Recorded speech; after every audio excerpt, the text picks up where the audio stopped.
오늘 우리에게 주시는 하나님의 말씀은 고린도 후서 12장 18절부터 21절까지 말씀입니다.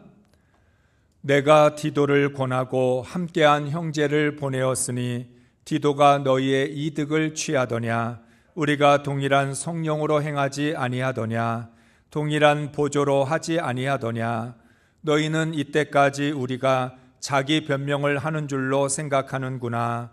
우리는 그리스도 안에서 하나님 앞에 말하노라. 사랑하는 자들아, 이 모든 것은 너희의 덕을 세우기 위함이니라.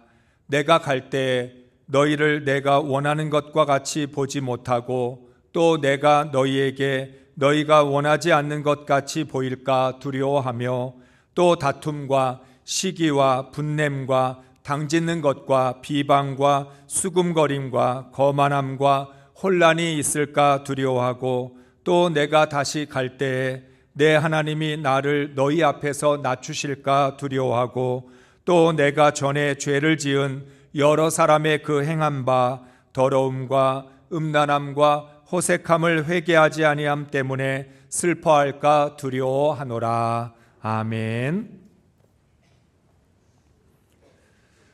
할렐루야. 한 주간 동안 단순 유식하게 사셨습니까? 다시 질문을 드립니다. 한 주간 동안 힘있게 사셨습니까? 힘없게 사셨습니까? 정말요? 우리가 힘있게 살려면 그리스도의 능력이 내 안에 머물러야 되는데 그리스도의 능력이 내 안에 머물러 있었습니까? 우리는 인생을 살면서 힘있게 살기를 원하죠. 하다못해 육신적으로도 힘이 없으면 참 맥이 빠집니다. 건강을 원하는 것도 내가 좀 힘있게 활력 있게 살고 싶어서 우리가 건강을 원하는 것입니다. 돈을 원하는 것도 지식을 원하는 것도 명예와 지위를 원하는 것도 한번 세상을 인생을 힘있게 살고 싶다. 그런 마음 때문에 우리가 힘을 원하고 있는 것입니다. 그런데 여러분은 어떤 힘을 의지하고 계십니까? 우리는 선택을 해야 됩니다. 보이는 능력과 보이지 않는 능력. 둘 중에 하나를 선택해야 합니다. 우리가 세상을 좋아하는 이유는 그 세상 속에 능력이 있다. 어떤 능력? 눈에 보이는 능력이 있기 때문에 세상을 의지합니다. 만약에 세상에 능력이 없다면 세상 의지할 이유가 없겠죠. 우리가 돈을 의지하거나 건강이나 그러한 것들을 의지하는 것은 거기에 힘이 있기 때문에 그것을 의지하는 겁니다. 그 또한 우리가 그렇게 세상과 사람의 능력을 의지하는 이유 중에 하나는 그게 쉽게 얻을 수 있다는 생각 때문에 그렇습니다. 반면에 하나님의 능력은 눈에 보이지 않습니다. 그리고 하나님의 능력을 얻는 것은 어려워 보입니다. 그래서 우리가 하나님의 능력을 원하면서도 하나님의 능력보다는 세상이나 사람의 능력을 더 찾는 이유는 눈에 보이기 때문에 쉽게 얻을 수 있다는 생각 때문에 그렇습니다. 그러나 중요한 것은 보이는 능력이냐 보이지 않는 능력이냐가 아닙니다. 무엇이 진정한 능력이냐는 것이죠. 우리가 세상을 의지했고 그렇게 여러 가지 힘을 얻어보았지만 그 힘은 우리의 인생을 행복하게 만들어주지 못합니다. 왜 그럴까요?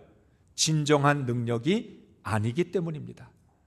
그러나 하나님의 능력은 우리 인생을 변화시키고 우리의 삶을 행복하게 만들어 줍니다.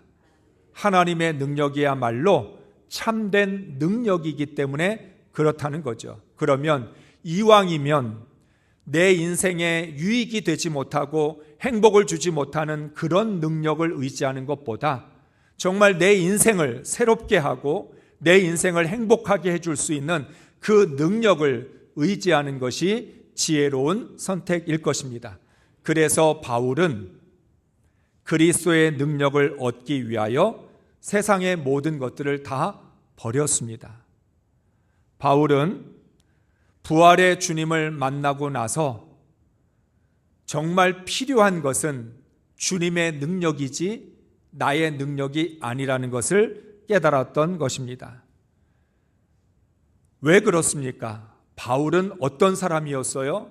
율법의 행위를 통해서 하나님의 의를 얻으려고 애썼던 사람이었습니다. 정말 하나님을 향한 열심이 있었던 사람이고, 내가 주님을 위하여 충성함으로 말미암아 하나님의 의를 얻겠다라고 그렇게 최선을 다하면서 살았던 사람입니다. 그런 바울이 십자가와 부활의 주님을 만나고 나서 내 행위로는, 내 힘으로는 아무것도 할 수 없다는 걸 깨닫게 되었습니다. 그래서 바울은 아무것도 하지 않기로 작정을 했습니다. 아무것도 하지 않는다는 말은 게으르다는 뜻이 아닙니다. 철저히 주님의 능력만 의지했다는 뜻입니다. 왜냐하면 주님의 능력이 아니면 내 생각, 내 계획, 내 모든 노력 물거품이니까. 그러니까 그것을 깨닫고 나니까 내가 생각할 필요가 없구나. 내가 계획을 세워봐야 이루어지지 않는구나. 내가 노력한다고 되는 것이 아니구나. 그래서 바울은 차라리 그것보다는 더욱 주님을 붙들고 주님을 의지하기로 결단을 했던 것입니다. 바울은 자신이 경험한 신비한 체험도, 은사도, 지혜도 의지하지 않았습니다. 오직 내 안에 계신 주님의 능력이 나타나기만을 기다렸습니다. 그리고 바울은 나는 주님의 도구가 되겠다. 마치 나무꾼의 손에 들린 도끼로, 목수의 손에 잡힌 톱으로 쓰임받기를 원했습니다. 그래야만 온전해질 수 있다는 걸 알았기 때문입니다. 바울은 부활의 주님을 만나고 나서 나는 절대로 온전해질 수 없다는 걸 발견한 것이죠. 그래서 율법의 행위를 내려놓고 부활의 주님을 붙잡기로 결단을 한 것입니다. 바울은 도저히 자신의 힘으로는 구원을 이룰 수 없다는 것을 알았기에 더욱 주님의 능력을 간구했습니다. 주님의 능력을 간절히 사모하다가 내가 가장 약할 때가 가장 온전해지는 순간이라는 것을 발견하게 되었습니다. 약함의 역설입니다. 내가 가장 약할 때, 그때가 가장 온전해지는 순간이다. 내 힘으로 아무것도 할 수 없다는 걸 알고 내 힘과 내 노력을 내려놓을 때, 그때 주님의 능력이 덧입혀져서 내 능력이 아닌 주님의 능력으로 살아가게 된다는 것을 고백하고 있습니다. 그래서 바울은 평생 내가 약한 그때의 강함이라는 고백을 갖게 된 것입니다.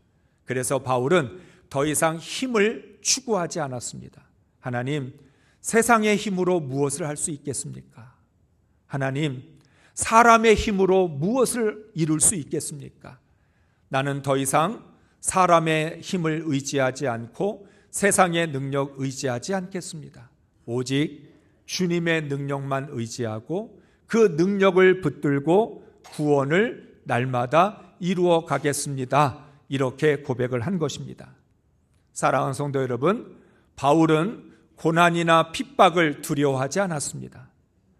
어떤 어려움도 궁핍도 곤고함도 바울을 두렵게 하지 않았습니다. 그런 바울이 두려운 것이 있었습니다. 오늘 말씀은 바울이 무엇을 두려워했는지를 말씀하고 있습니다. 바울은 12장 11절에서 다시 한번 내가 아무것도 아니나 지극히 크다는 사도들보다 조금도 부족하지 않다고 말하고 있습니다. 바울이 왜 이렇게 이 문제에 집착을 하고 있을까요? 워낙 거짓 사도들이 바울을 공격했을 뿐만 아니라 고린도 성도들의 신앙을 흔들어 놓고 초대교회 성도들을 잘못된 길로 인도하고 있기 때문에 바울은 이 문제를 다루고 있는 것입니다. 거짓 사도들을 시기하는 것도 아니고 비교하거나 경쟁하지도 않습니다. 바울은 말합니다. 난 아무것도 아니다.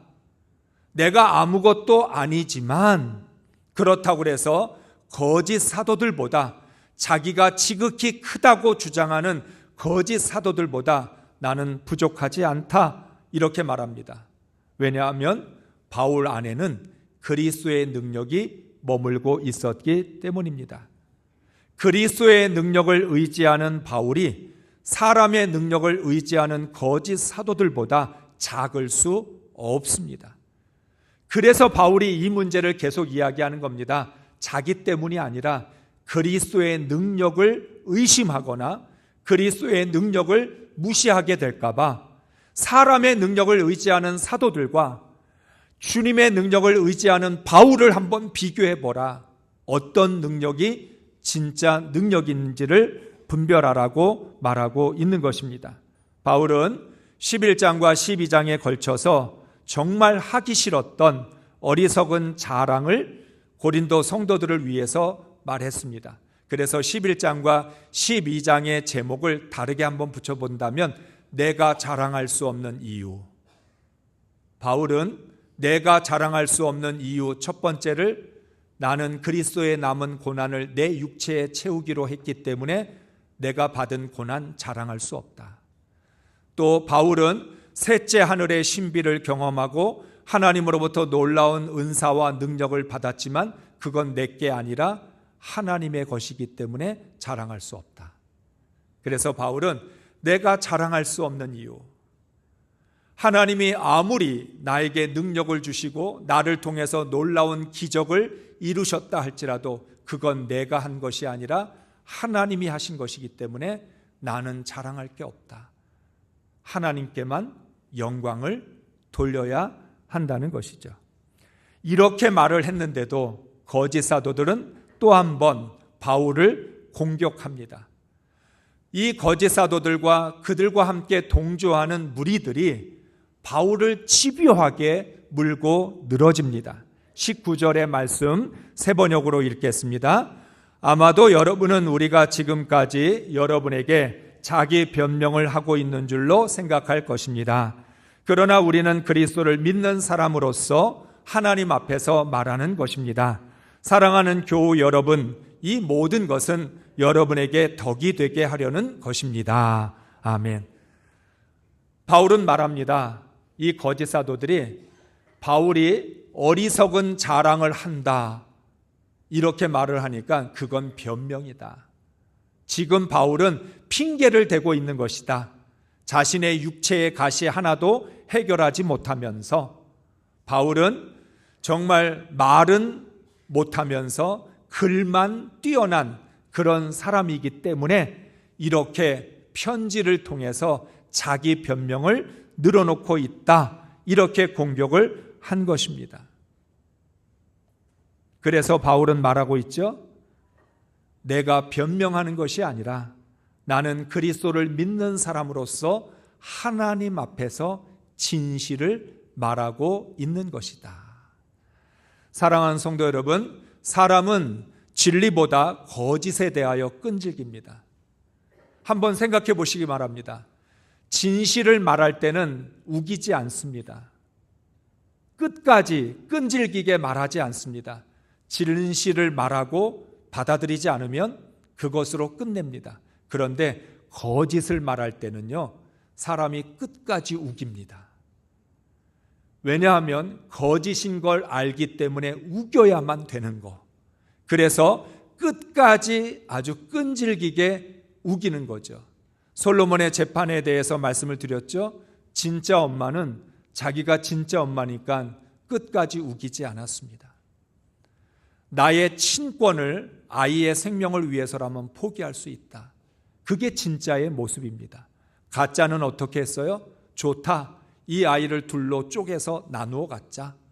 아이의 생명이 어떻게 되든지 나는 내가 진짜라고 주장한 것을 끝까지 우기기 위해서는 아이는 죽어도 상관이 없다, 이렇게 이야기한 거죠.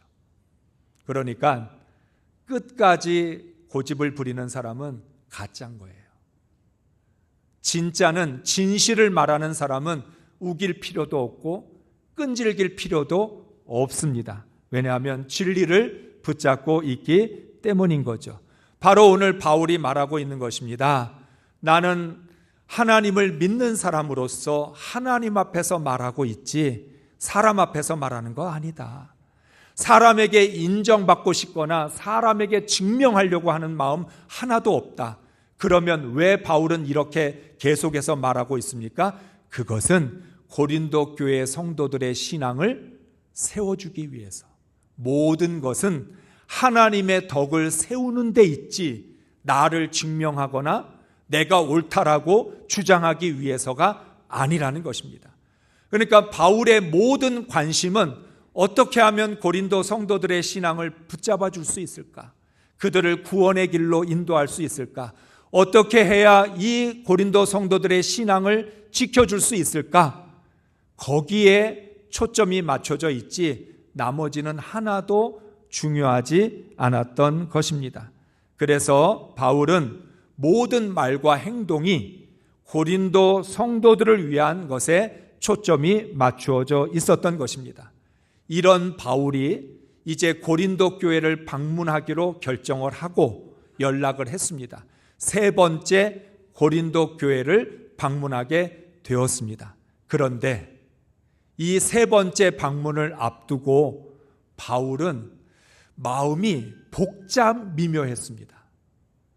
여러 가지 마음이 바울의 마음속에 있었던 거예요.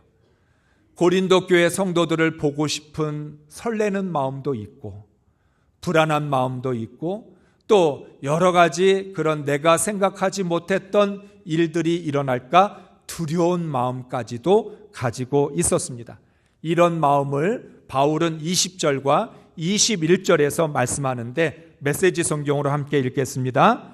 내게는 이런 두려움이 있습니다. 내가 여러분을 방문할 때 여러분이 나를 실망시키지 않을까? 내가 여러분을 실망시키지 않을까? 서로 실망한 나머지 모든 것이 산산조각이 나서 싸움과 시기와 격분과 편가르기와 격한 말과 악한 소문과 자만과 큰 소리가 일어나지 않을까 하는 것입니다. 나는 다시 여러분에게 둘러싸여서 하나님께 창피를 당하고 싶지 않습니다. 또한 나는 예전과 똑같은 죄짓기를 되풀이하는 저 무리 악과 불륜과 추잡한 행위의 진창 속에서 뒹굴며 헤어나오려고 하지 않는 무리 때문에 뜨거운 눈물을 흘리고 싶지도 않습니다. 아멘. 바울은 오늘 개역 개정 성경에 보면 두려워하고 두려워하노라 이 말을 계속 반복합니다. 그래서 오늘 말씀의 제목은 두려워하고 두려워하노라로 정한 것이죠. 고난도 두렵지 않고 핍박도 두렵지 않고 그 어떤 것도 사람을 두려워하거나 세상을 두려워하지 않았던 바울이 두려워한 게 있었어요. 그건 오직 믿음 때문에, 구원 때문에 두려워한 것입니다.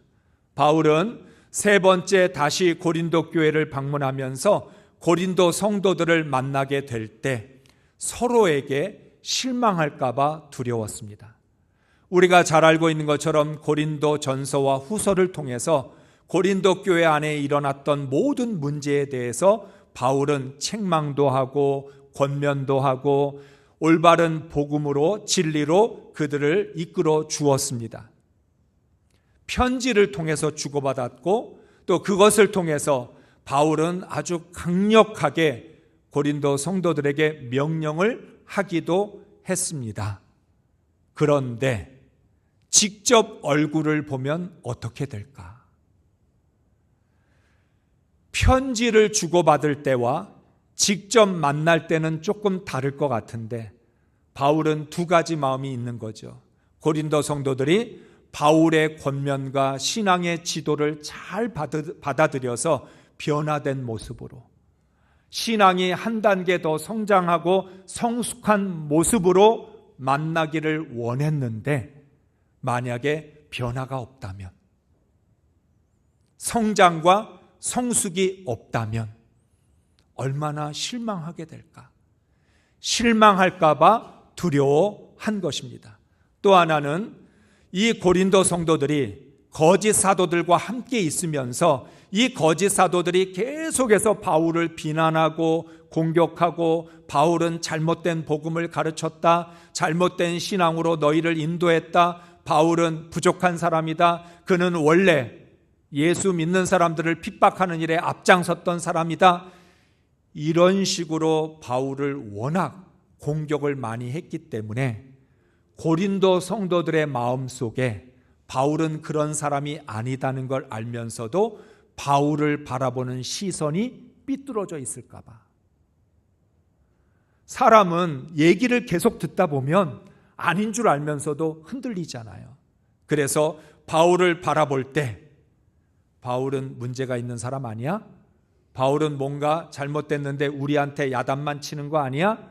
이런 왜곡된 시선으로 바라볼까 봐 두려워했던 것입니다. 또 한 가지는 바울이 계속해서 고린도 성도들을 분열시키고 갈등을 만들고 음란한 일을 하고 죄를 짓는 사람들을 책망하고 징계하라고 했습니다.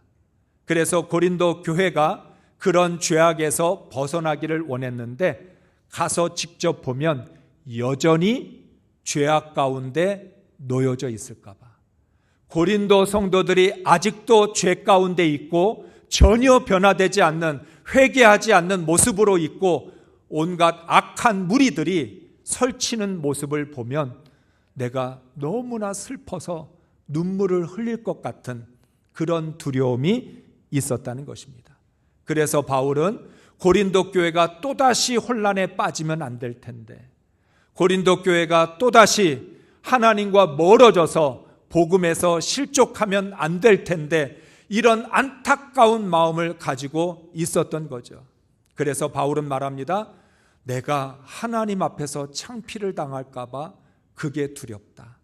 사람 앞에 망신당하는 건 하나도 두렵지 않는데, 사람들이 나를 뭐라고 비난하든 나에 대해서 뭐라고 욕을 하든 그건 하나도 두렵지 않는데, 하나님 앞에서 하나님이 바울을 책망하실까 봐, 네가 사도로서 내가 너에게 고린도 교회와 성도들을 맡겨주었는데 네가 그 정도밖에 고린도 성도들을 신앙으로 인도해 주지 못했냐? 네가 그렇게 고린도 교회를 복음으로 세우지 못하고 고린도 교회 신앙이 무너지게끔 만들었느냐? 이렇게 하나님으로부터 창피를 당할까 봐 두려워했다는 것이죠. 바울은 고린도 성도들의 변화가 없는 신앙, 성장이 없는 신앙을 보게 될까 두려워했습니다. 바울이 가장 고통스럽게 생각했던 것은 고난과 핍박이 아니라 변화와 성숙이 없는 신앙이었습니다.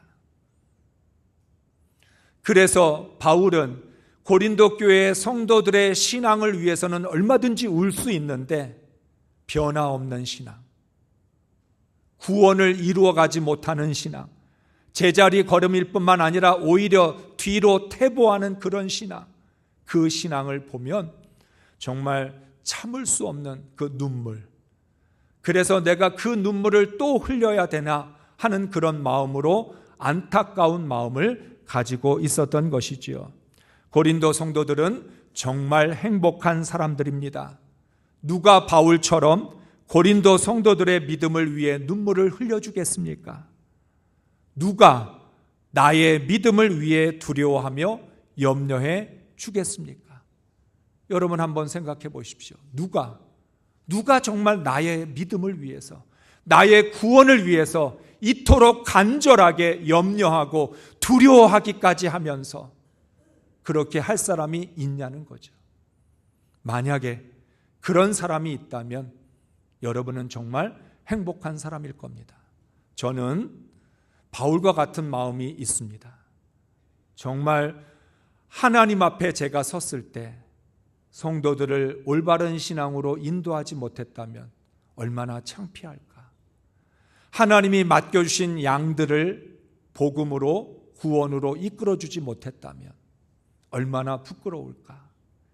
저도 가장 두려운 것이 변화 없는 신앙, 안일하고 게으르고 형식적인 그런 신앙에 성숙이 있는 게 아니라 성장이 있는 것이 아니라 오히려 신앙의 퇴보, 신앙의 침체에 빠져서 하나님의 구원과 점점 멀어지는 그러한 성도들을 가장 두려워하고 있는 거죠.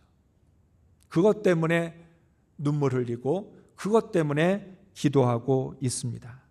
바울은 고린도 성도들보다 더 고린도 성도들의 신앙에 대하여 걱정했습니다. 하나님을 두려워하는 마음으로 고린도 성도들을 바른 길로 인도하기 위하여 최선을 다했습니다. 사랑하는 성도 여러분, 우리가 두려워할 건 세상이 아닙니다. 우리가 두려워할 건 돈 걱정이 아니죠. 건강이 문제가 아닙니다. 우리의 인생이 두려운 게 아니에요.